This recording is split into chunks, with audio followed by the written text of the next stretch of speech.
S, வீடு, schools, hotels, store room இங்கெல்லாம் partition wall கட்டணும்னாலும் இப்போ பில்டிங் ஓனர்ஸோட first choice Renocon Rapid Wall Panels. ஆஹா, no compromise. உங்க சைடுலயும் எங்க சைடுலயும். It's a GT promise. GT Holidays, South India's #1 travel brand. யாருமே நெருங்க முடியாத சூரியனை தூக்கி போட்டவருக்கு ஏற முடியல அரியணை. எம்ஜிஆர் சொல்லுவாங்க மிகப்பெரிய சாதனை அரசியல்ல பண்ணாரு, ஒன் மேன் ஷோன்னு சொல்லுவாங்க. ஆனா அவரை தாண்டி ஓட்டு வாங்கியிருக்காரு. ஜெயிச்சாங்க. அடுத்த நாளே அவசரமா காங்கிரஸை கூப்பிட்டு விஜய் சாரோட துண்டு போற அளவுக்கு நீங்க பண்ணீங்க பாத்தீங்களா, அதுதான் தப்பு. அது யார சூடாக்குச்சுன்னா சென்ட்ரல் கவர்மெண்ட்டை சூடாக்கி 5 சீட்டுக்கு ஜெயிச்சிருக்காங்க காங்கிரஸ். அவங்களுக்கு ஓட்டு போட்டான். டிஎம்கேக்கு வந்து ஓட்டுங்க. அது டிஎம்கே இல்லைன்னா ஜெயிப்பாங்களா அவங்க? இலங்கை தமிழர்களை கொன்ன கோவம் இன்னும் இருக்கு. விஜய் சாரோட வெற்றிக்கு பின்னாடி ரஜினி சார் இருக்காரு, அண்ணாமலை இருக்காரு. மாற்றம் வேணும், இவர் வருவாரு அப்படின்னு விதைய போட்டாரு. வரல. அடுத்து ஒரு வீரியமா ஒருத்தர் வர்றாரு அண்ணாமலை, அவரும் ஒரு ஸ்டேஜ்ல ஒதுக்கப்படுறாரு. ஆளுநர் விசஸ் விஜய் அப்படின்னு தான் நம்ம பார்க்கணுமோ இந்த போட்டியை? இவர் ஜெயிச்ச உடனே அது இந்தியா நியூஸ், வெஸ்ட் பெங்கால் ஜெயிச்சது தான் பெரிய விஷயம். அது கூட இந்தியா லெவல்ல ட்ரெண்டிங் ஆகல. விஜய் சார் ஜெயிச்சது தான் இந்தியா லெவல்ல ட்ரெண்டிங் ஆச்சு. 11 லட்சம் இதுக்கு இலவசம் சொல்லியிருக்காரு. யாரு? திரு விஜய் சார். எங்க இருந்து வரும்? சென்ட்ரல் கவர்மெண்ட் நீங்க சப்போர்ட் பண்ணலன்னா எங்க இருந்து வரும்? எடப்பாடி தான் தமிழ்நாட்டிலே அதிக ஓட்டு வாங்கிருக்கு. ஆனா அவரு எதிர்கட்சி கூட கிடையாது. சைலண்டா போய் டிஎம்கே இவங்களோட சேர்ந்துடணும். என்ன பொறுப்பு கொடுப்பீங்க? என்ன சார் வேணும்? 4 மினிஸ்டர் சார். ஆதன் சினிமாவில் அனைவருக்கும் ஒரு பெரிய வணக்கம் அண்ட் வெல்கம் டு ஷோ. இன்னைக்கு நம்ம கூட பிரவீன் காந்தி சார் இணைஞ்சிருக்காங்க. நீண்ட இடைவேளைக்கு பிறகு நாங்க சந்திக்கிறோம். சார் வணக்கம். வணக்கம். எப்படி இருக்கீங்க சார்? ரொம்ப நல்லா இருக்கேன். சிறப்பு. ஆன்லைன்லயே உங்களோட தரிசனத்தை பார்த்துட்டு இருந்தோம். எஸ், தமிழ்நாட்டுக்குள்ள கால் பதிச்சிருக்கீங்க. என்னன்னா, முதல்ல தமிழ் மக்களுக்கு முதல் முறையா ஓட்டுக்கு காசு இல்லாம ஜனநாயக கடமையை தனக்கு பிடிச்ச ஒரு தலைவரை எந்த ஒரு எதிர்பார்ப்பு இல்லாமல் செலக்ட் பண்ணதுக்கு முதல்ல உங்கள் சேனல் மூலமாக அது மக்களுக்கு என்னுடைய பணிவார்ந்த நன்றி ஃபஸ்ட்டு. ஓகே. ரெண்டாவது, எல்லாருக்கும் தெரிஞ்சது தான் இப்போ வந்து இருக்கிற இது, யாருமே நெருங்க முடியாத சூரியனை தூக்கி போட்டவருக்கு ஏற முடியல அரியணை. யோசிச்சு பாருங்கள், சூரியனை வந்து நீங்கள் உதயசூரியன்ற ஒரு டிஎம்கேவை ஓரங்கட்டுறது அரசியல் இருந்துன்றது சாதாரண விஷயம் இல்லை. அவ்வளோ பெரிய பலம், எல்லா இடத்துலையும் பலம், பணபலம், அரசியல் பலம், அதிகார பலம், எல்லா பலங்களையும் வச்சு அவங்க தேர்தல் வரைக்கும் அவங்க அவங்களுடைய ஆளுமையை காட்டினாங்க. ஆனால் அந்த ஆளுமையை, நேர்மையை, மக்களுடைய சொல்கிறது முழுமையான அன்போட ஒரு சக்தியால் திரு விஜய் இவ்வளோ பெரிய ஒரு அசுரத்தனமான சூறாவளியான ஒரு ருத்ரதாண்டம் ஆடி இருக்காரு. சரி. ஆனால் அந்த ருத்ரதாண்டம் இன்னைக்கு ஒரு என்ன சொல்கிறது, ஒரு நூல் மேலே நடந்து போகிற அளவுக்கு கொண்டு போய் நிறுத்துறாங்க. ருத்ரதாண்டா ஆன ஒரு கேரக்டரை கொண்டு வந்து ஒரு நூல் மேலே நடந்தால் எப்படி இருக்கும்? இந்த ஒரு எப்போ வேணால் என்ன வேணால் ஆகுன்ற ஒரு அன்பேலன்ஸ்டாக ஒரு அரசியல் மேலே நடக்கிற ஒரு, அதுவும் எடுத்த உடனே நாலாவது நாளே மக்களின் நம்பிக்கைக்குரியவரை இப்படி பண்ணி அரசியல் சதுரங்கம்ல அவரை வந்து ஆட்டி படைக்கிறதுங்கிறது மக்கள் வந்து ரொம்ப கொதிப்பாக இருக்காங்க. நான் ஒன்றே தான் எல்லாருக்குமே சொல்லிக்க விரும்புகிறேன். யாருமே செய்யாத சாதனையை பண்ணியிருக்காரு. எம்ஜிஆரை சொல்லுவாங்க, புரட்சி தலைவர் எம்ஜிஆரை சொல்லுவாங்க மிகப்பெரிய சாதனை அரசியலில் பண்ணார், ஒன் மேன் ஷோன்னு சொல்லுவாங்க. ஆனால் அவரை தாண்டி ஓட்டு வாங்கியிருக்காருங்க. கிட்டத்தட்ட 37% மேலே வாங்கியிருக்காரு. தலைவர் வந்து 33-4 வாங்கியிருக்காரு. ஸோ அப்படிப்பட்ட ஒட்டுமொத்த செல்வாக்கு உள்ள ஒருத்தரை நீங்கள் இன்னும் வந்து அரியணையில் ஏற்றாமல் இருக்கிறது அந்த மக்களுக்கே செய்கிற ஒரு பெரிய கேள்வி. அதுதான் சார் இன்னைக்கு நம்ம அதை பற்றி டிஸ்கஸ் பண்ண போகிறோம். தமிழ்நாட்டு மக்கள் ஒருத்தருக்கு ஒரு வெற்றியை கொடுத்துருக்காங்க, வாய்ப்பை கொடுத்துருக்காங்க. அதை எப்படி தடுக்க முடியும்? யார் தடுக்கிறாங்க? என்ன அரசியல், என்ன சூழல் ஏற்பட்டு இருக்கு? இல்லை, உண்மை நடந்தது என்னன்னா சார், எல்லாரோட ஈகோவையும் தெரிஞ்சோ தெரியாமையோ விஜய் சாரோடைய கூட இருக்கிறவங்க தெரியாமல் அவசரப்பட்டாங்களோன்றதான் என்னோட பார்வை. விஜய் அவர்கள் இல்லை, விஜய் சார் இல்லை, விஜய் கூட இருக்கவங்க தான். ஒன்று தாங்க, அவர் ரொம்ப உயரத்தில் இருக்கிறதுனால எல்லா வேலைக்கும் அவர் போய் நிற்க முடியாது. அப்போ அவர் யாரையோ சார்ந்து தான் இருக்கணும். அப்படி சார்ந்து இருக்கிறவங்க தான் ரொம்ப கேர்ஃபுல்லாக இருக்கணும். அவங்க வந்து சொல்லும்போது கன்வின்சிங்காக இருக்கு. இப்போ உதாரணத்துக்கு நான் எதை சொல்ல வரேன்னா, ஜெயிச்சாங்க. அடுத்த நாளே அவசரமாக காங்கிரஸை கூப்பிட்டு விஜய் சாரோட துண்டு போடுற அளவுக்கு நீங்கள் பண்ணீங்க பார்த்தீங்களா, அதுதான் தப்பு. அது யாரை சூடாக்கிடுச்சுன்னா சென்ட்ரல் கவர்மெண்ட்டை சூடாக்கிடுச்சு. ஏன்னா சென்ட்ரல் கவர்மெண்ட் ஒன்றுத்தில் தான் இருக்குது. ராகுல்ன்றவனை கூகுளில் போய் தேடுறா அப்படிங்கிற லெவலுக்கு பண்ணி விடணும். ராகுல்ன்ற ஒருத்தனை இருக்கக்கூடாது, போய் கூகுளில் தேடு போ அப்படிங்கிற ஒரு முனைப்போட அவங்க வேலை செய்கிறாங்க. அப்படிப்பட்ட ஒரு ஆளை நீங்கள் கூட்டு வந்துட்டு அடுத்த நாளே 2 பேரும் பரிவர்த்தனை பண்ணிக்கிட்டு இருந்தீங்கன்னா பார்க்குறவங்களுக்கு எப்படி இருக்கும்? அதுதான் முதல் தப்பு. இது பிஜேபியை தூண்டி விட்ட தப்பு. இந்த பக்கம் திரு ஸ்டாலின் அவர்களும் டென்ஷனாக இருப்பார்ல. ம். 20 வருஷமாக ட்ராவல் ஆகிறோம். இப்போ 5 சீட்டுக்கு ஜெயிச்சிருக்காங்க காங்கிரஸ். அவங்களுக்கு ஓட்டு போட்டான். டிஎம்கேக்கு இந்த ஓட்டுங்க அது. டிஎம்கே இல்லைன்னா ஜெயிப்பாங்களா அவங்க? ம். இலங்கை தமிழர்களை கொன்ன கோவம் இன்னும் இருக்கு காங்கிரஸ் மேல, அத்தனை பேருக்கு இருக்கு. அப்படிப்பட்ட ஒருத்தரை கூட்டு வந்துட்டு அடுத்த நாளே நீங்க சேர்ந்துக்கிட்டீங்கன்னா திரு ஸ்டாலினுக்கு அவருக்கும் கோவம் வந்திருக்கும்ல.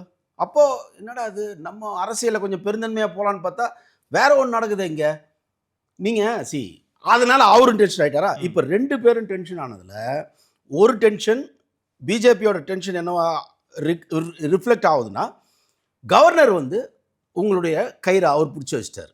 ஓகே, சட்டப்படி அது உண்மைதான், எது 118 பேரை காட்டுன்னு. ஆனால் அவங்க என்ன நினச்சிக்கிட்டு இருந்தாங்கன்னா, ஓகே பதவியேற்பு பண்ணி வச்சிருவோம், சட்டசபையில் அவர் ப்ரூவ் பண்ணட்டும் அப்படிதானே சார் நடந்துட்டு இருக்கு காலங்காலமா. அதான் நடந்துகிட்டு இருக்கு. நீங்க அப்படியும் பண்ணலாம் இப்படியும் பண்ணலாம். இது என்னன்னா அப்படியும் பண்ணலாம். இப்போ நீங்க இப்போ கவர்னர் இல்லை எனக்கு காட்டுன்னு சொல்றதும் இருக்கு. சரி, மக்களுக்கு முதல் மரியாதைங்க. ஓகே, முதல் மரியாதை யாருக்கு? மக்களுக்கு. அப்போ மக்கள் இவ்வளோ பெரிய ஓட்டு போட்டவங்கள கூப்பிடணும். கரெக்ட்.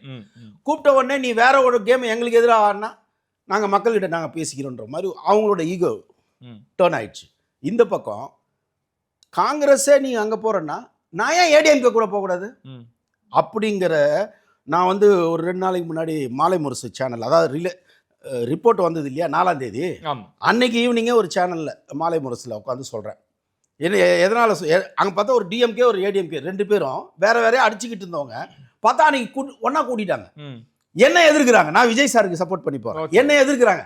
அப்போவே நான் சொன்னேன், இதை பாருங்க இப்போவே டிஎம்கே ஏடிஎம்கே ஒன்று சேர்ந்துருச்சு, கூட்டினா விஜய் சாரோட அதிகமாக வருது, எழுதி வச்சிங்க சேர்ந்துருவாங்கன்னு சொன்னேன்.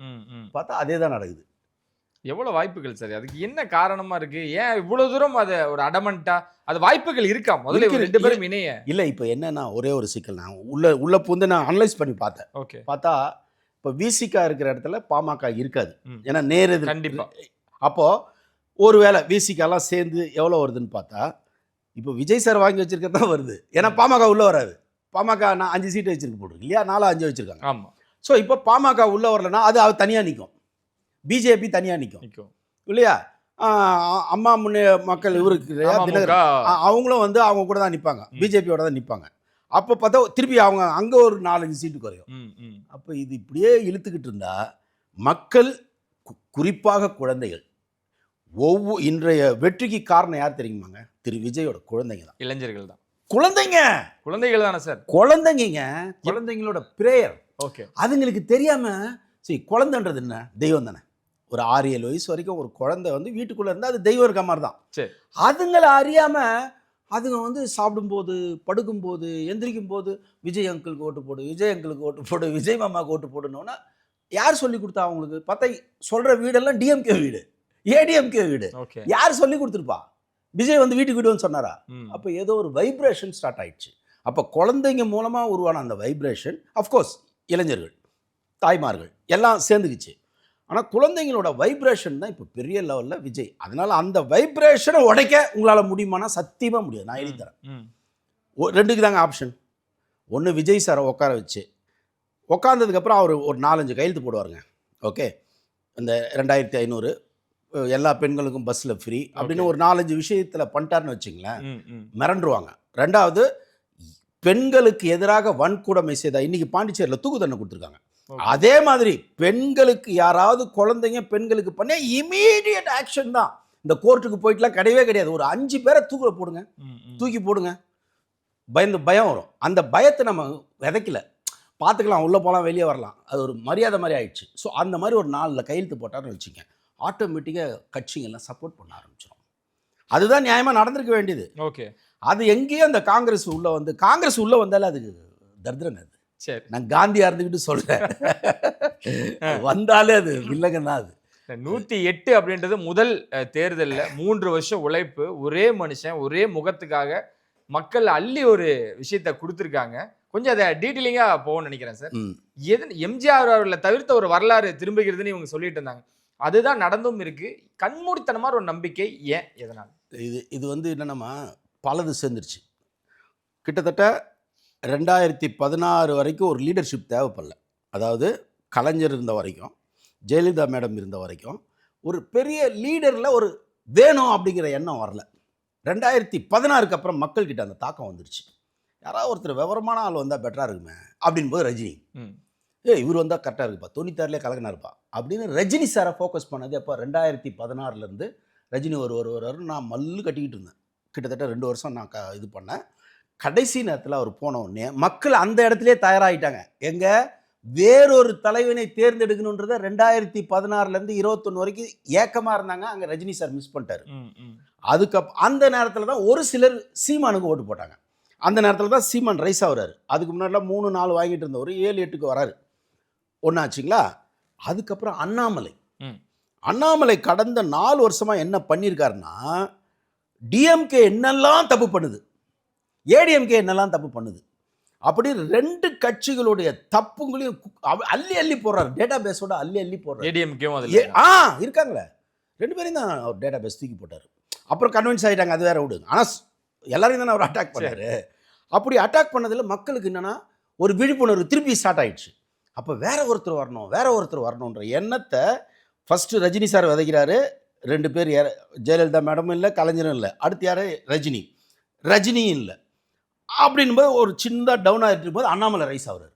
ரைஸ் ஆகி டேட்டா பேஸை அள்ளி கொடுக்கும் போது போலீஸ்காரர் வேறு செம்ம டேட்டா பேஸ் கொடுக்குறாரு. இவன் தான் என் தலைவன் நினச்சாங்க. ஒரு குரூப் நான் எல்லாரும் கிடையாது, ஒரு குரூப். அப்படி ஒரு குரூப் ரைஸ் ஆகிட்டு இருக்கும்போது பிஜேபி என்ன பண்ணுது, ஒரு தப்பான முடிவு எடுக்குது, அண்ணாமலையை ஓரங்கட்டுது. காரணம் ஏடிஎம்கேவோட சேரணுன்ற ஒரு காரணத்தினால, அதான் ஒரு மெயின் காரணம். அதனால் என்ன ஆகுதுன்னா அண்ணாமலையை தள்ளி வச்சிட்டாங்க. இப்போது எனக்குள்ள மாற்றம் வேணும்னு எண்ணம் வந்துருச்சு எனக்கு. யாருக்கு? ஒரு தனிப்பட்ட மனிதனுக்கு ஒரு 30% 40% மக்களுக்கு மாற்றத்தை நோக்கி ஓடுறான். அப்போ தான் Vijay entry.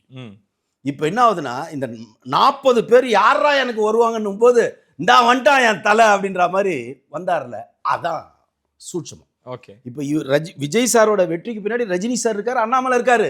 Okay. Rajini sir எங்க சார் அவரோட பங்கு? சார் ஆரம்பிச்சு விட்டார். மாற்றம் வேணும், இவர் வருவாரு அப்படின்னு விதைய போட்டாரு. வரல. அடுத்து ஒரு வீரியமா ஒருத்தர் வர்றாரு அண்ணாமலை, அவரும் ஒரு ஸ்டேஜ்ல ஒதுக்கப்படுறாரு. அடுத்து யாரான்னு பார்த்தா ஸ்ட்ரைட்டா அட்டாக் பண்ணார்ல. ஓகே. யார இவங்கள டிஎம்கேவை அட்டாக் பண்ண உடனே மக்களுக்கு அவரோட தில்லு பிடிச்சிருச்சு. 2வது இங்கே 15 கட்சி, இங்கே 25 கட்சி கூட்டணி. சிங்கிள் மேனா இறங்கி பேசினார்ல துணிச்சலா. எப்பவுமே தமிழக மக்களுக்கு தைரியம் பிடிக்கும். கேப்டனை விஜயகாந்த் சாரை ஏன் எல்லாருக்கும் பிடிக்கணும்? அந்த தில்லு தான். ஆமாம், அந்த தில்லு, அந்த பேச்சு தான். அது இவர்கிட்ட அந்த பரப்புரையிலெல்லாம் பாஞ்சாரு. அது பரப்புரையில் இல்லை, பாய்ச்சல் உரை அப்படி இருந்தது இல்லை. சரி. ஸோ அப்போ என்ன ஆகுதுன்னா ஆட்டோமேட்டிக்காக அந்த 40% மக்கள் என்ன பண்ணுறான், இவர் தான் எனக்கான ஆள், நான் தேடிக்கிட்டு இருந்த ஆள் இவர் தான் அப்படின்னு அவர் அப்படியாகத்தான் திரு விஜய் ரைஸ் ஆனார். அது இல்லாமல் அஃப்கோர்ஸ் நம்பர் 1 ஹீரோ இல்லையா? இந்த நம்பர் 1 ஹீரோலேருந்து யாரும் அவ்வளோ சீக்கிரம் வரமாட்டாங்க. அதை தூக்கி போட்ட ஒரு விஷயம். அண்டு தைரியமாக இங்கேயும் ஏற்றுது, சென்ட்ரலையும் ஏற்றுது. ஸோ இவர் ஒரு நல்ல தலைவனாக இருப்பான்னு எல்லாம் சேர்ந்து இன்னைக்கு விஜய் சார் நின்ட்டார். சரி. அப்படி நின்னதுக்கு அப்புறமும் இங்கே தான் நீங்கள் இப்போ அவரை ஃபுல் டைம் பிளேயராக அவர் மாற போகிற இடம் இதுதான். ஓகே. இந்த இடத்துல மட்டும் அவர் ப்ளே பண்ணி ஜெயிச்சார்னு வச்சுங்க, அவரை நீங்கள் எந்த காலத்துலையும் வெல்ல முடியாதுங்க. எந்த மாநிலத்திலும் நடக்காத ஒரு அட்டூழியம் இங்கே நடக்குதுன்ற மாதிரிலாம் நம்ம கேள்விப்படுறோம். 108 இதுவே பெரும்பான்மை தான். நீங்கள் அவருக்கு பதவியேற்பு முடிச்சு கொடுத்துட்டு ஒரு கால அவகாசம் கொடுத்தீங்கன்னா அவரோட பெரும்பான்மையை நிரூபிக்க போகிறார். ஏன் இந்த குடைச்சல்? ஆரம்பமே சென்ட்ரலோட இன்னும் வீரியமா எதுக்குறாரோ? ஆனா எல்லாத்துக்கும் இந்த கேள்வி இருக்கு. ஆளுநர் விசஸ் விஜய் அப்படின்னு தான் நம்ம பார்க்கணுமோ இந்த போட்டியை? என்னன்னாங்க, இவர் ஜெயிச்ச உடனே அது இந்திய நியூஸ். ஓகே ஓகே, சாதாரண நியூஸ் இல்லை. வெஸ்ட் பெங்கால் ஜெயிச்சது தான் பெரிய விஷயம். அது கூட இந்தியா லெவலில் ட்ரெண்டிங் ஆகல. விஜய் சார் ஜெயிச்சது தான் இந்தியா லெவலில் ட்ரெண்டிங் ஆச்சு. காரணம் என்னன்னா, சிங்கிள் பர்சன் ஒரு 2 பெரிய கட்சி ஒட்டுமொத்தமாக சேர்ந்து நிற்கிறானுங்க இல்லையா? சிங்கங்க அங்கெல்லாம் நார்த்தில் இருந்து இந்த டைலாக்லாம் போட்டுட்டு இருந்தாங்க. சிங்கிளாக தான் வரும், பண்ணி கூட்டம் தான் கூட்டமாக வரும், நல்ல டைலாக்லாம் அங்கே இங்கிலீஷில் பேசிகிட்டு இருக்காங்க. ஸோ அவ்வளோ பெரிய ட்ரெண்டிங்காக போயிட்டு இருந்தோன்னா மோடி என்ன பண்ணுறாரு, பிரதமர் இவருக்கு வாழ்த்து சொல்கிறாரு. உடனே இவர் என்ன பண்ணுறாரு, கவுண்டரு திரு விஜய் அவர்கள் சிஎம் என்ன பண்ணுறாருன்னா, நம்ம சிஎம்னு சொல்லுவோம். ஓகே, நம்ம சிஎம்னே சொல்ல ஆரம்பிப்போம். நம்ம வாய் முகூர்த்தம் பழிக்கிட்டோம். அவ்வளோதான் சார், பல முறை பழிச்சிருக்கு. ஆரம்பத்துல தொடங்குறதுல இருந்து அங்கதான், ஆரம்பத்துல இருந்து நம்ம தானங்க சொன்னோம் அவர் ஜெயிப்பாரு, சிஎம் ஆவார். நான் தானங்க உங்க சேனல்ல தானே சொன்னேன். அதுதான் கேட்டேன், எப்படி சார் இந்த கண்மூடித்தனமான நம்பிக்கை என்ன? அதுதான் நடந்தும் இருக்கு. கண்மூடித்தனமா இல்லம்மா, மக்களுக்கு ஒரு கண்கண்ட தெய்வம் வேணும். தெய்வம். ஓகே. அது வந்துட்டாரு அவர், அவ்வளவுதான். மோடி அங்கிருந்து அவர்கள் வாழ்த்து அவர் சொல்றாங்க. பண்ணார் இல்லையா? இவர் வாழ்த்துக்கு பதிலுக்கு என்ன சொல்றாருன்னா, நாம் சேர்ந்து பயணிப்போம், உங்களுக்கு நன்றி, வளர்ச்சிக்காக. அப்படிதான் இருக்கணும். எம்ஜிஆர் வளர்ச்சிக்காக சேர்ந்து தாங்க இருந்தாரு, கலைஞர் சேர்ந்து தான் இருந்தாரு. அப்போ நல்ல ஒரு பாண்டிங் அங்க கிரியேட். ஆமா, நீங்க எங்க சென்ட்ரல் கவர்மெண்ட் எவ்வளவு ஃப்ரெண்ட்லியா இருக்கீங்களோ, இங்க ஃபண்டு வர்றது, எங்களுடைய நிதி நெருக்கடிக்கு கிளியர் பண்றது எல்லாமே ஈஸியா இருக்கும். நீங்க விபி சிங்னு ஒருத்தர் வந்து கலைஞரை டிஸ்மிஸ் பண்றாரு. ஓகே. 89ல் அழுதாருங்க விபி சிங். ஏன்னா கலைஞருக்கும் அவளுக்கும் அவ்வளோ அண்டர்ஸ்டாண்டிங். அது ஒரு நெருக்கடியில் பிரசிடென்ட் ரூல், அதாவது இலங்கை தமிழர்களுக்கு சப்போர்ட் பண்ணிட்டாரு, மொத்த நாட்டுக்கே ஆபத்துன்ற மாதிரி. அப்போ அவனை கிரியேட் பண்ணி என்ன பண்ணிட்டானுங்க, இவரை தூக்குறாங்க. அப்போ விபி சிங் வந்து பிரைம் மினிஸ்டர் அந்த ஒரு அழுதாரு. ஓகே. அப்படி ஒரு அண்டர்ஸ்டாண்டிங் இருந்தது எல்லா காலகட்டத்திலையும். வாஜ்பாய்க்கும் கலைஞர், வாஜ்பாய் ஜெயலலிதா இருந்தாங்க இல்லையா ஒரு ஸ்டேஜில். அதான் புச்சால்தனம். இந்த 5 வருஷமாக தான் அது ஒன்றிய அரசுன்னு சொல்லிட்டு சிறுபான்மையை குஷிப்படுத்துறதுக்காக அதை பண்ணிக்கிட்டு டார்ச்சர் பண்ணிட்டு இருந்தாங்க. நீங்கள் திரு விஜய் திருப்பி வந்தார்னா அவர் அந்த தப்பை பண்ணவே கூடாது. ஒன்றிய அரசுன்னு சொல்ல மாட்டார். ஒன்றிய அரசுன்றதுல என்னங்க உங்களுக்கு கிடைச்சிட? இல்ல சார், சொல்றேன் சொல்ல மாட்டாரு. மத்தியன்றதுக்கும் ஒன்றியத்துக்கு என்னங்க பெரிய வித்தியாசம்? எல்லாம் ஒன்று தானே. மத்தியஸ்தன் கிடையாது, மத்தியமா இருக்காரு அவரு. ஒன்றியனா எல்லாம் சேர்ந்து ஒன்றி இருக்காங்க, அதானே மேட்ரு. இந்த ஒரு வார்த்தையில் என்ன ஆகிட போகுது? அதில் ஏதோ நீங்கள் மக்களுக்கெல்லாம் வந்து நாங்கள் யார் தெரியுமா, நாங்கள் எவ்வளோ பெரிய கை தெரியுமாலாம் காட்டி இன்னும் உங்களால் என்ன பண்ண முடியுது? அவங்கள கொள்கை எதிரின்னு அறிவிச்சிருக்காரு. அவரோட பயணமும் அப்படிதானே சார்? கொள்கை எதிரி நான் சொல்லி தானே ஆகணும். ஆனால் நிஜம் என்னன்னா, இப்போ கொள்கை எதிரின்னு ஜெயலலிதா மேடமும் கொள்கை எதிராக தான் இருந்தாங்க. அதுக்காக அவங்கள சந்திக்காமையாக இருந்தாங்க. அதனால் நமக்கு காரியம் நடக்கணும். இது பாருங்கள், 11 லட்சம் இதுக்கு இலவசம் சொல்லியிருக்காரு யார்? திரு விஜய் சார். மக்களுக்கு செய்யணும்னு அவர் ப்ராமிஸ் பண்ணியிருக்காரு இல்லையா? 11 லட்சம் கோடி தேவைப்படுது. எங்கேருந்து வரும்? சென்ட்ரல் கவர்மெண்ட் நீங்கள் சப்போர்ட் பண்ணலன்னா எங்கேருந்து வரும்? தொழில் தொடங்கணும், நாட்டை இன்ஃப்ராஸ்ட்ரக்சர் பெருசாக்கணும், எல்லாருக்கும் அங்கே தானே கையெழுத்து வாங்கணும். நீங்களே எந்த முடிவு எடுக்க முடியும்? அதனால் ஃப்ரெண்ட்லி அங்கே வச்சுக்கிறது நல்லது. அப்போ அவர் அப்படி சொல்லிட்டாரு. நானும் நினச்சேன் பரவாயில்ல, விஜய் சார் ரொம்ப ஸ்மார்ட்டாக போகிறாருன்னு. ஆனால் அதனால தான் அவங்க அலோவும் பண்ணுறாங்க. எதுக்கு அலோவ் பண்ணுறாங்க? நேரு ஸ்டேடியத்தை கொடுக்குறாங்க, கான்வாயில் கொடுக்குறாங்க, தலையை அப்படி கம்பீரமாக. இப்போ கிட்டத்தட்ட மோடி சார் வர மாதிரி இருந்ததுங்க விஜய் சார் வர்றது பார்க்கும்போது. அப்படிலாம் கொடுத்தாங்க.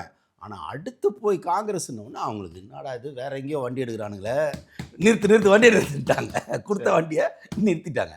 அதெல்லாம் நீங்கள் கொஞ்சம் யோசிச்சு தான் பண்ணியிருக்கணும். ஏன்னா உள்ளே நுழைஞ்சிட்டா அப்புறம் வேற சட்டசபைக்குள்ளே ஒன்ஸ் நீங்கள் வந்து இறங்கிட்டீங்கன்னா அப்புறம் உங்களை யாரும் ஒன்றும் பண்ண முடியாது. ஒரு 4 கையெழுத்து அதிரடியான கையெழுத்தை போட்டு ஒரு ஸ்பீச்சை கொடுத்துருந்தாருன்னு வச்சுங்க, பல கட்சிங்க வந்து ஆட்டோமேட்டிக்காக வந்து சேர்ந்துருக்கும் இல்லைங்களா? ஏன்னா அன்புமணி ராமதாஸ் கிட்ட 4-5 சீட்டு இருக்கு இல்லையா, அவருக்கும் ஒரு நல்ல லீடர் தான் அவரும் எதிர்பார்க்குறாரு. ஏன்னா அவரும் ஒரு ஸ்ட்ராங் கேண்டிடேட்டுங்க இல்லையா? அன்புமணி வந்து நாலேஜபிள் பர்சன், சென்ட்ரல் மினிஸ்டர் இருந்திருக்காரு. அப்போ அவர்லாம் உடனே வந்துடுவார், அவர் உடனே வந்து சப்போர்ட் பண்ண ஆரம்பிச்சிடுவார். பரவாயில்ல, இவர் வந்து பெருசாக வருவார்னு. அந்த ஒரு இடத்துல தான் இவங்க இடறிட்டாங்க. இப்போ அந்த ஓகே நடந்துருச்சு, நம்ம இனிமேல் அதை பற்றி பேசி எந்த யூஸும் இல்லை. ஆனால் இதுலேருந்து நீங்கள் எப்படி எந்திரிக்க போகிறீங்கன்னா, டக்குன்னு ஒரே ஸ்டெப்பு தான், குட் பை காங்கிரஸ், நாங்கள் அந்தளவுக்குலாம் காங்கிரஸ் கிடையாது வச்சுருக்கோம் அப்படின்னு ஒரே. இப்போ இதுலேருந்து ஒரே வழி தாங்க, அந்த துண்டு போட்டார்ல, துண்டு எடுத்து அவனுக்கு கழுத்திலே போட்டுடணும். ஆனால் வந்தாச்சு என்னஞ்சாச்சு சார், இனி எப்படி? எங்கள் ஸ்டேட்மெண்ட் தாங்க. நீங்கள் எல்லாம் தப்பாக நினச்சிட்டு இருக்கீங்க. ஒன்றும் இல்லை, விஜய் சார் ஒரு இன்டர்வியூ, நீங்கள் தப்பாக நினச்சிட்டு இருக்கிறீங்க. அவங்க வந்து சேரன்னு வந்திருக்காங்க, அதுக்காக கொடுக்கப்பட்ட மரியாதை தான். அதுக்காக 5 சீட்டு வச்சுருக்கவங்கள நான் தூக்கி தள்ளலாம் வச்சுக்க மாட்டேன் அப்படின்னு ஒரே ஒரு ஸ்டேட்மெண்ட் கொடுத்துட்டாருன்னா, அவங்க வந்து இது என்னன்னா எல்லாம் ஒன்று சேர்ந்து வேற ஒரு ஸ்டெப் எடுக்க போகிறாங்கன்ற மாதிரி ஒரு தோரணை. அவங்க காங்கிரஸ் கட்சி ஆஃபீஸு கொண்டாட்டங்கள்லாம் பார்க்கும்போது நமக்கு என்ன தோணுச்சுன்னா, வேற ஒன்றுத்துக்கு களை இறங்குறாங்களோன்ற மாதிரி ஆயிடுச்சு அது. ஓகே. அதனால தான் அவங்க பயந்துட்டு எல்லாத்தையும் ஹோல்டு பண்ணி வச்சுருக்காங்க. இதில் எவ்வளோ நாள் ஹோல்டு பண்ணி வைக்க முடியும்? சட்டப்படி தொடர்ந்து செல்லுமா? இதில் பசங்க டென்ஷன் ஆவாங்க, குழந்தைங்களுக்கு தெரியாது, திடீர்னு அழ ஆரம்பிக்குங்க, சாப்பிட மாட்டேனுங்க, பசங்க டென்ஷன் ஆகணுங்க. முந்தானத்து பார்த்தீங்களா, பீச் சைடில் பசங்க வந்து போராட்டம் நடந்துச்சு, அதை காவல்துறை போட்டு இப்போதைக்கு தடுத்திருக்காங்க. ஒருவேளை ஏன்னா ஓட்டு போட்டதெல்லாம் பசங்கங்க வெறியா இருக்காங்க இல்லையா, அந்த பசங்களுக்கு வெறிய தூண்டி விட்டீங்கன்னா, ஸோ அதெல்லாம் நடக்கக்கூடாது. ஏன்னா வந்து நம்ம வந்து ஒரு ஜனநாயக முறைப்படி தான் எல்லாமே போயிட்டுருக்கு, எல்லாமே ஜனநாயக முறைப்படியே போகணுன்றதான் நம்ம ஆசை. அப்போ என்னன்னா, அவர் மேலே தப்பு வந்துருச்சு, காங்கிரஸோட இவர் கை கோக்குறாங்கிறது சென்ட்ரல் அவ்வளோ பவர்ஃபுல்லாக இருக்கவங்க கொஞ்சம் டிஸ்டர்ப் ஆகிட்டாங்க. அந்த டிஸ்டர்பன்ஸை உடைக்கிறதுக்கு ஒன்று தாங்க நான் நினைக்கிறது, ஏடிஎம்க்கு தூக்குனாருன்னா வேலை வரும். சரி, தூக்குறதுனா என்ன அடிப்படையில் சொல்கிறீங்க சார்? சிம்பிள் சார், ஏற்கனவே கூட்டணி எல்லாம் பேசிட்டு இருந்தாங்களா இல்லையா? ஆமா, இதுக்கு முன்னாடி தேர்தலுக்கு முன்னாடி இருந்தது இல்லையா? கூட்டணி இருந்தது. இருந்தது இல்லையா? இப்போ ஒன்றுமே இல்லை. இப்போ பாருங்கள், நல்லா கேட்டுங்க, நான் சொல்கிற பாயிண்ட்டை கேட்டுங்க. ம். டிஎம்கே 72 சீட்டு சம்திங், ரைட்? அதில் இப்போ 6 கலந்துடுச்சு. ஆனால் 72 இருந்தாங்க. 5 போயிருக்கு. ஆமா. 60 சொச்சத்தில் 67 இருக்காங்க. இப்போ 67 இருக்கிறவங்க எதிர்க்கட்சியாக இருக்காங்க. ம். எடப்பாடி தான் தமிழ்நாட்டிலே அதிக ஓட்டு வாங்கியிருக்காரு. ஆனால் அவர் எதிர்க்கட்சி கூட கிடையாது. இங்கே 108 சீட்டு வாங்கிட்டு அரியணையில் போய் உட்கார முடியல. இப்படி ஒரு குழப்பமான ரிசல்ட் வந்து நிற்குது. ஓகே. இப்போ புத்திசாலியாக இருந்தால் எடப்பாடி என்ன பண்ணணும் தெரியும்? எடப்பாடி அவர்கள் என்ன பண்ணணும்னா, சைலண்டாக போய் டிஎம்கே இவங்களோட சேர்ந்துடணும், டிவிக்கோட சேர்ந்துடணும். என்ன பொறுப்பு கொடுப்பீங்க? என்ன சார் வேணும்? 4 மினிஸ்டர் சார், 4 மினிஸ்டர் கொடுங்க, 5 மினிஸ்டர் கொடுங்க. ஏன்னா இன்னொன்று, இங்கே கூட பசங்க இப்போ தான் வந்திருக்காங்க. மிகப்பெரிய ஒரு கழகம், மிகப்பெரிய ஒரு கட்சி. நான் போய் டெபுட்டி சிஎம்மா உட்கார்றதா? எடப்பாடி அவர்கள் இல்லை, நான் கேட்கறது பதில் சொல்லுங்க. இப்போ ஒருவேளை நீங்கள் அதை பண்ணலை, ஓகே, ஒருவேளை நீங்கள் பண்ணல, எதனாலேயே யோசிச்சுட்டு விட்டீங்க, நீங்கள் 3வது கட்சி ஆகிறீங்க. 3வது கட்சி ஆகிறதுக்கு ஆளுங்கட்சியோட இணைஞ்சிருக்கிறது பெட்டர் இல்லை? நீங்கள் ஒன்றே சொல்லலாம், டிஎம்கே கொடுத்து கூட வரலாமே. இப்போ டிஎம்கே ஆதரவு கொடுத்து அது வந்து மக்களுக்கு ரொம்ப கோபம் ஆகிடும். ஓகே, மக்களுக்கு கோபம் வருமா இல்லையா? கண்டிப்பாக. என்னடா நீங்கள் வேணான்னு தானடா நான் இன்னும் புதுசாக ஒருத்தனை கொண்டு வந்தேன், ஆனால் நீங்கள் அதை ஒருத்தனை இது பண்ணி இப்படி நீங்கள் சேர்ந்துக்கிட்டீங்கன்னா பெரிய ஆபத்தாயிடும் 2 கட்சிக்கும். இன்னொரு 6 சீட்டு தானே சார். விசிகா கம்யூனிஸ்ட் இணைஞ்சாலே விஜய் ஏன் அதை வரமாட்டேங்கிறாங்க? காங்கிரஸ் வந்த உடனே அந்த 3 வந்திருக்கணும்ல, ஏன் வர விடலை? யார் வர விடலை? விடலை. அப்படி விடலை தானே, விடலை பையனை வளர விடாத, அதனால விடலை. சரி, இதுதான் மேட்ரு. ஸோ இந்த கேம் வந்து ஒரு ஸ்டேஜில் போயிட்டு மக்களுடைய என்ன சொல்கிறது கொந்தளிப்பாக மாறலாம். ஏன்னா மக்கள் ஓட்டு போட்டிருக்காங்க, இதில் மக்கள் இன்வால்வ்டு மிஸ்டர், நல்லா கேட்டுங்க. இதில் மக்கள் யாரும் இல்லை, மக்கள் தான் ஓட்டு போட்டிருக்காங்க. மக்களுடைய முடிவை நீங்கள் ஆஃப் பண்ணி வைக்கிறீங்க. டிஎம்கே என்ன சொல்லுன்னா, மக்கள் கொடுத்த தீர்ப்பை நாங்கள் தலை வணங்கி ஏற்றுக்கிறோம், ஒரு 3 பேர் அனுப்பிடுங்க, குறுக்கிட மாட்டோம், தலையிட மாட்டோம். அது அந்தந்த கட்சியின் சார்பாக அவங்க கொள்கை ரீதியாக அவங்க வந்து ஆதரவு கொடுக்குறதும் கொடுக்காதும் அவங்களோட விருப்பம் அப்படின்ட்டு இருக்காங்க. ஸோ அப்போது திமுக அவ்வளோ பெரிய முடிவு எடுத்துருக்கல சார், நாங்கள் குறுக்க நிற்க மாட்டோம், தலையிட மாட்டோம்ன்றது. தாவேக்கா பெரும்பான்மை நிரூபிச்சுட்டு ஆட்சி அமைக்கட்டும் தான் சொல்லியிருக்காங்க. அதுதாங்க இப்போ இவங்க கிட்ட போய் கேட்டோம்னா திருப்பி டிஎம்கே சூடாக்குறது தான். சரி, யாரை திருப்பி இவங்களை நீ விசிகா அது இதெல்லாம் கூப்பிட்டீங்கன்னா அது சூடு ஏற்றுறது தான். பெட்டர் ஏடிஎம்கே தான். ஏடிஎம்கேவோட இணைய நம்ம ஏடிஎம்கேவும் விஜயும் இணைஞ்சிட்டாங்கன்னா ஏடிஎம்கே என்ன ஆகிடும்னா 2வது கட்சி ஆகிடும். அப்போ யார் சார் சிஎம் அப்போ இருப்பாங்க? சார் விஜய் தான் சார். என்னங்க 108 எடுத்தவன் வந்து துணை முதல்வராக இருப்பார் அவங்களுக்கு. அப்போ இப்போ எக்ஸ்பீரியன்ஸில் அதிகமாக இருக்கக்கூடிய எடப்பாடி அவர்கள், எடப்பாடி துணை முதல்வராக இருக்கு, ஏதோ நல்ல போஸ்ட் கேளுங்க சார். வீட்டில் சும்மா இருக்கிறதுக்கு இது பெட்டரா இல்லையா? வீட்டில் சும்மா இருக்க போறீங்க, அப்பப்போ சட்டசபைக்கு வந்து போக போறீங்க, அப்படி இருக்கிறது பெட்டரா? உள்ளே உட்காந்து ஒரு முக்கியமான மந்திரி போஸ்ட் ஒரு 4 பேருக்கு வாங்கிக்கிட்டு கம்பீரமாக டிஎம்கே தாண்டி உட்கார்றது பெட்டரா? எது பெட்டர்? எடப்பாடி அவர்களோட கருத்தா சார், இல்லை உள்ள இருக்கக்கூடிய சில எம்எல்ஏக்களோட கருத்துங்களா? அதாவது வெற்றி சார் நல்லா கேட்டுங்க, அவங்களும் செலவு பண்ணி தான் வந்திருக்காங்க. ஓகே, ஒவ்வொரு ஓட்டுக்கு 2000 3000 நிறைய அப்படிலாம் செலவு பண்ணவங்க சும்மா உட்காந்துட்டு இருப்பாங்க. எல்லாரும் என்ன ஒரு நம்பிக்கை, எப்படி ஏடிஎம்கே வரும் தான் நினச்சாங்க. இதுக்கு முன்னாடி ரிசல்ட் என்ன? ஏடிஎம்கே வரும் சொல்ல முடியாது, டிஎம்கே வரும். விஜய் வந்து ஒரு 10 சீட் எடுப்பாரு, இல்லை 30 சீட் எடுப்பாரு. நீங்க சொன்னது டிவிக்கே தான் ஃபுல்லா வரும். நீங்களே நான் சொல்றேன், நான் சொல்றது ஒட்டு மொத்தத்தை சொல்லு. நான் ஒருத்தன் தான் சொல்லிட்டு இருக்கேன், விஜய்க்கே நம்பிக்கை இல்லை, நான் ஒருத்தன் தான் சொல்லிட்டு இருக்கேன். ஆனால் கருத்து கணிப்புலாம் என்ன இருந்தது, இவங்களுக்கு ஃபேவராக தான் இருந்தது. அப்போ என்ன பண்ணிட்டாங்கன்னா நிறைய செலவு பண்ணிட்டாங்க. அப்போ செலவு பண்ண எம்எல்ஏக்கள் சும்மாவாக இருப்பாங்க? ஜெயிச்சு வந்ததுக்கப்புறம் அதை திருப்பி எடுக்கணும் இல்லையா? அட்லீஸ்ட் போஸ்ட் வேணுன்றது தானே. எடுக்கல ஊழல் கட்சின்னு சொல்லிட்டு எப்படி சார் அவரோடய இணக்கமாவாங்க? அது அவங்களே மக்கள் ஓட்டு போட்டு ஜெயிக்க வச்சுருக்காங்கல்ல. இப்போ இவர் சொன்னதை முழுசாக ஏற்றிருந்தா 234 தொகுதியிலையும் விஜய்க்கு ஓட்டு போட்டிருக்கணும், ஏன் போடல? அப்போ அங்கங்கே என்னென்னமோ மாறி இருக்கு, நம்ம அதை எல்லாத்தையும் சொல்ல முடியாது. அங்கங்கே என்னென்னமோ நடந்துதான் அவங்களும் ஜெயிச்சு வந்திருக்காங்க. ஓகே, அப்போ ஜெயிச்சு வந்ததுக்கு காரணம் யார்? மக்கள் தானே. அப்போ மக்கள் பாதி தான் இருக்காங்க. நல்லா கேட்டுங்க, 50-50 தான் இருக்காங்க இல்லையா? இவருக்கு 40% தானே வந்ததா, இதே 60% வந்திருந்தா ஃபுல் ஸ்வீப்பில் அப்படி வரல. மக்கள் இன்னும் அப்போ மாறல, மக்கள் அந்த மனநிலைக்கு இன்னும் வரல. அப்போது இந்த கொடுக்கப்பட்ட இந்த 40% வச்சுட்டு விஜய் சார் கொஞ்சம் கேம் ஆடணும். சரி, அந்த கேம் ஏடிஎம்கேவை கையில் எடுக்கிறது தான். ஓகே, கையில் எடுத்துட்டிங்கன்னா ஈஸியாக இந்த கேம், ஏன்னா உங்களுக்கும் ஏடிஎம்கேவும் செட் ஆகும். விஜய் அடிப்படையில் கொஞ்சம் நல்ல மனுஷங்க, ரொம்ப நமக்கு தெரியும், எல்லாருக்கும் தெரியும், கொஞ்சம் சாஃப்டான ஆள், மென்மையான ஆள். என்னென்னா அவங்களும் கூட இருந்தால் பெட்டர். ஏன்னா புதுசாக நம்ம சட்டசபைக்குள்ள போகிறோம்ல, ஒரு செங்கோட்டையன் இருக்கார், அவர் ஒருத்தர் தான் அனுபவஸ்தர். வேறு யாரும் அதில் அனுபவஸ்தர் யாருமே இல்லை. அப்போ ஒரு 4-5 பேர் கூட இருந்தாங்கன்னா சரி நீங்கள் நல்லவனாக இருந்தால் அவங்களும் நல்லவனாக மாற போகிறாங்க. ஊழல் பண்ணுறவங்களா இருந்தாலும் நீங்கள் நல்லவனாக இருந்தீங்கன்னா அவங்க ஆட்டோமேட்டிக்காக மாறிடுவாங்க. இல்லை, உங்களோட கேள்வியிலேயே அந்த பதில் இருக்குன்னு நினைக்கிறேன் சார். செங்கோட்டையன் அவர்கள் இருக்கும்பொழுது எப்படி அதிமுக இணையும்? ஏன் இணையக்கூடாது? செங்கோட்டை அங்கே இருந்தவர் தானே. ஆமா, அங்கிருந்தா எனக்கு உண்டான மரியாதையில என்னை ஒதுக்கப்பட்ட நான் இங்க வந்து என்னோட பங்களிப்பு உயிரை கொடுத்தாவது விஜயை நான் வெற்றியடை செய்வேன்னு செஞ்சு காட்டியிருக்காரு இல்லையா? இப்போ கோட்டைக்கு போகணுமே வேணாமா? அவங்க செங்கோட்டையன் கோட்டைக்கு போகிற வேலையை தான் பார்க்கணுமே தவிர அன்னைக்கு வந்து இருந்த ஈகோ கோட்டையெல்லாம் வச்சுக்கிட்டு உக்காந்துட்டு இருக்கக்கூடாது. ஈகோ கோட்டையை இடிச்சிட்டு செங்கோட்டையன் தலைமையில், திரு செங்கோட்டையன் சார் தலைமையில் விஜய் சாரோட கோட்டைக்கு போனோம். வெளிப்படையா கேட்டேன் சார், விசிகா கம்யூனிஸ்டா இல்ல அதிமுகவா? அதிமுக தான் சார் பெஸ்ட். ஓகே, இது அவங்களோட இல்ல அவங்க டிஎம்கே விட்டு வர மாட்டாங்க. இல்ல, அந்த டிஸ்கஷன்ல இருக்கா அதிமுக கூட போலாம் அப்படின்றது தாவேக்காவோட எண்ணமா இருக்கா? ஒரு கருத்து இருக்கான்னு கேக்குறேன் சார். 108 சீட் அவர் வந்தது யார் கருத்து கணிப்பில் வந்ததா? நான் ஒருத்தன் தான் சொன்னேன். இப்போ நான் சொல்கிறேன், ஏடிஎம்கே வரும். விசிகாவை விட மாட்டாங்க. இல்லை, எப்படி எனக்கு இடது வலது அவங்க கம்யூனிஸ்ட் இருக்காங்கல்ல, அவங்கெல்லாம் ரொம்ப நாள் ட்ராவல் பண்ணவங்க டிஎம்கேவோட. அவங்க டக்குன்னு முடிவு எடுத்துகிட்டு வரமாட்டாங்க, விட மாட்டாங்க. இல்லை, பாண்டிச்சேரியில் நடந்த அந்த சொகுசு விடுதலை மீட்டிங் போட்டது எல்லாமே, அங்கிருந்து பேசுனது எல்லாமே இங்கே வர மாதிரி தோணுதே சார். அந்த மீட்டிங்கில் எடுக்கப்பட்ட முடிவா? நீங்கள் பாருங்க, நீங்கள் அப்படி எடுத்த இன்னொன்று சார், அப்படி எடுத்த புத்திசாலிங்க. அப்படி நீங்கள் இருந்தீங்கன்னா உங்கள் கட்சி 2வது கட்சி, ஏடிஎம்கே 3வது போய் அப்படியே முடங்கி போகிற கட்சியாக இருக்காது. இப்போ விசிகா வந்துட்டாங்க, ஆட்சி அமைச்சிட்டாங்கன்னு வச்சுங்க. இப்போ நீங்கள் 3வது கட்சி தானே. 3வது கட்சியாக இருந்து வேடிக்கை பார்க்க போகிறீங்களா? உள்ள நுழைய போகிறீங்களா? உள்ள நுழைஞ்சிருங்க. செங்கோட்டையன் சார்லாம் அதெல்லாம் ரொம்ப அவரும் அவங்க இதெல்லாம் இருக்க மாட்டார். அவர் சரி விடுங்க பார்த்துக்கலான்னு தான் வருவாங்க.